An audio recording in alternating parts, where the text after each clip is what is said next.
এর পরে কিছু থাকবে রিডাকশনের কারণে কিছু গ্রে, হালকা গ্রে কালার, আর কিছু brown, light brown, dark brown, এরকম কিছু মডেলিং তৈরি হবে ডিউ টু আয়রনের যে অক্সিডেশন রিঅ্যাকশন। হ্যাঁ, তাইলে এই ক্ষেত্রে এটারে বলতে পারি কি এপি হরাইজন।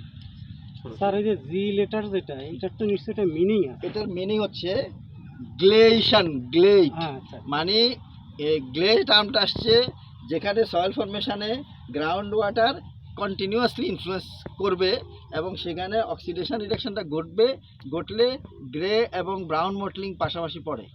আর যেখানে আপনার ওয়াটার আসবে না, হ্যাঁ, ওয়াটার না আসলে তো আয়রনও ফেরাস হবে না, রিডাকশন হবে না। হ্যাঁ, তাহলে সেই ক্ষেত্রে কিন্তু ওই মটলিংটা তৈরি হবে না।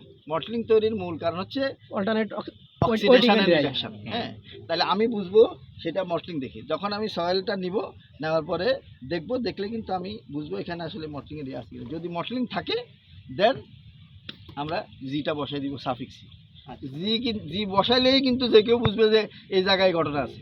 আমি যখন বসাবো না তখন বুঝে নিবে যে এটা আসলে একেবারে 100% ওয়াটারের ওয়াটারের ইনফ্লুয়েন্স আছে, ওয়াটার দ্বারা ডিপোজিশন হয়েছে।